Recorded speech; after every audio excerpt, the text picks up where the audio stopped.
Deixa eu perguntar uma coisa para vocês. Vamos fazer uma pesquisa aqui. Se você tivesse que apontar... Olha, Laurita, não te ventando. Passa aí. Bom te ver aqui. Se você tivesse que apontar, eleger, votar, qual seria o maior milagre da Bíblia? Na sua opinião. Abriu o mar vermelho para mim.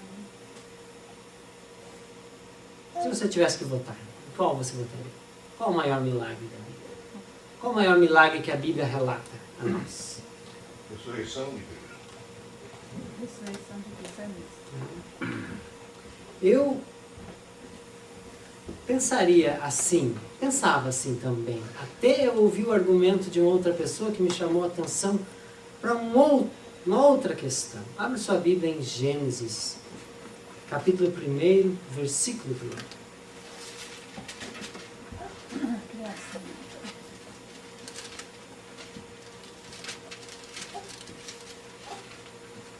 Gênesis capítulo 1, versículo 1. É bom ter você aqui. Espero que a mensagem de hoje possa abençoar a sua vida. O que diz o primeiro versículo? Primeiro versículo do primeiro livro da Bíblia. Note isso. Não podia começar diferente. O que ele diz?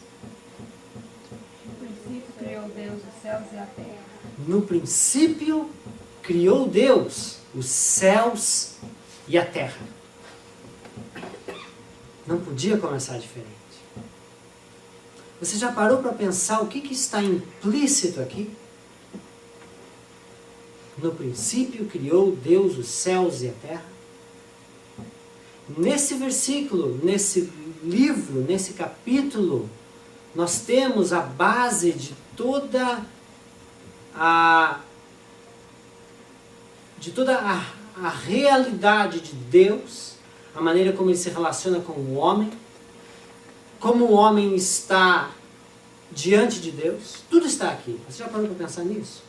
Aqui nós temos da onde nós viemos, aqui nós temos por que nós viemos, daqui nós tiramos a realidade do pecado, a existência do pecado, a condição humana diante de Deus. Daqui nós temos a formação da família, né? Tudo aqui em Gênesis. Agora tem uma coisa. Se o primeiro versículo da Bíblia não for verdade, então todo o resto também não é. Não é verdade? Se o primeiro versículo da Bíblia não é verdadeiro, então todo o resto também não é verdade. Não é verdade? Não faz sentido? Jesus e os apóstolos se referiram ao livro de Gênesis, se referiram a Moisés várias vezes. Então, se eles estavam errados a respeito do livro de Gênesis, nós também não precisamos acreditar no que eles disseram, não é? Não faz sentido? Então, em cima do livro de Gênesis, em cima desse primeiro versículo, está toda a revelação bíblica. Tudo em cima desse versículo. Se o primeiro versículo falhar, todo o resto falha também. Nos nossos dias, a chamada ciência, não é? Conhecimento dos homens, ele procura explicar a existência de todas as coisas, inclusive do universo, por processos naturais. Processos naturais foram a explicação dada para explicar como é que nós chegamos aqui. Processos naturais. Portanto, processos naturais não necessitam da existência de quem? Da interferência de quem? De Deus. Se você tem processos naturais, não tem por que você ter Deus, não é verdade? Então, se o que a ciência hoje ensina nas escolas para o seu filho, para a sua filha, né? Se o que o seu filho assiste no Animal Channel, no Discovery Channel, não é Animal Channel, Animal Planet, né? Discovery Channel, se o que eles ensinam lá é verdade, então o primeiro versículo está errado. Não é essa a lógica. Né? Duas coisas não podem ser verdades ao mesmo tempo. Ou você cruza a rua ou o ônibus cruza a rua. Os dois não podem cruzar ao mesmo tempo. Né? Ou uma coisa é verdade ou a outra. Né? Então eles, já que se levantam e professam ter a explicação de como nós chegamos aqui, automaticamente eles descartam a possibilidade de que essa revelação que nós temos aqui nas mãos, e que é a razão pela qual nós nos reunimos aqui, não é verdade. Né? Mas será que podemos conferir esses processos naturais? Será que podemos observar esses processos naturais de que eles falam? Que explicam como nós chegamos aqui? E como tudo que nós conhecemos veio a existir? Essa é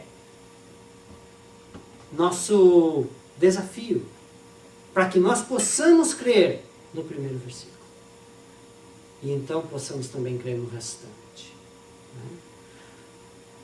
É interessante hoje que a grande parte, o índice, eu não lembro exatamente, mas como que 70% dos jovens que entram na faculdade, jovens cristãos, que entram na faculdade, eles saem da faculdade tendo abandonado a sua fé.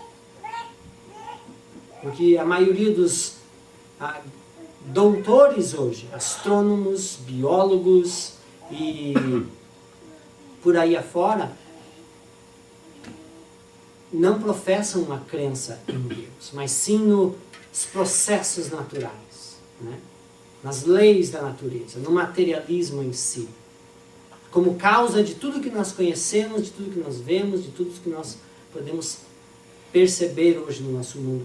Mas será que esses processos realmente são confiáveis? Será que eles realmente existem como eles falam existir?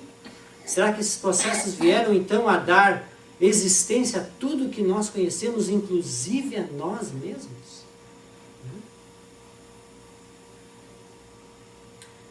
Podemos conferir isso, ou será que o que nós temos e o que nós podemos observar precisa de algo mais do que processos naturais?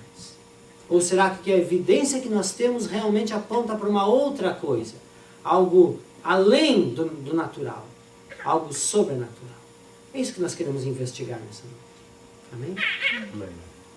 Em 1916, um homem que você já deve ter ouvido o nome dele por aí, Albert Einstein, nos seus cálculos, ele veio a descobrir alguma coisa que logo depois seria nomeado como a teoria da relatividade.